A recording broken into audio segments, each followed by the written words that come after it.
6000 megawatt அளவிற்கு இந்த கோடை காலத்தில் நாம் கூடுதலாக தேவை என்று கணக்கிடப்பட்டு அதற்கான டெண்டர் கோரப்பட்டிருக்கின்றன.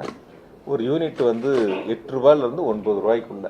நீங்கள் நினைக்கிற மாதிரி வந்து சில நேரங்களில் வந்து உண்மைக்கு புறமான செய்திகள் பார்த்தீங்கன்னா போடுவாங்க. 12 ரூபாய்க்கு வாங்கிட்டாங்க, 15 ரூபாய்க்கு வாங்கிட்டாங்க, 18 ரூபாய்க்கு வாங்கிட்டாங்க. அப்படி இல்லை, ஆவரேஜ் சராசரியாக 8 ரூபாயிலிருந்து 9 ரூபா டெண்டர் மூலியமாக இறுதி செய்யப்பட்டிருக்கின்றன. எனவே இதில் எந்தவித ஐயப்பாடுகளும் உங்களுக்கு தேவையில்லை.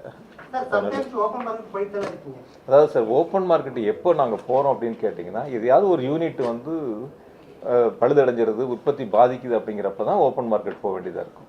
அப்போ அது ஓப்பன் மார்க்கெட்டு போகாத அளவுக்கு நம்ம தேவைகளை பூர்த்தி செய்கிற அளவுக்கு நாங்கள் டெண்டர் போட்டிருக்கிறோம்.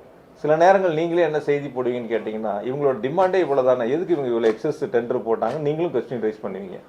அதனால் 2 இடங்களையும் நாங்கள் கவனமாக இருக்கணும். என்ன தங்களுடைய தேவைகள் இருக்கோ அந்த அளவுக்கு நாங்கள் டெண்டர் போட்டுறோம். அதில் ஏதேனும் 1-2 யூனிட் பாதிப்புகள் ஏற்பட்டால் அப்போ ஓப்பன் மார்க்கெட் போகிறதுக்கு நாங்கள் ரிசர்வில் அதை வச்சுக்கிறோம்.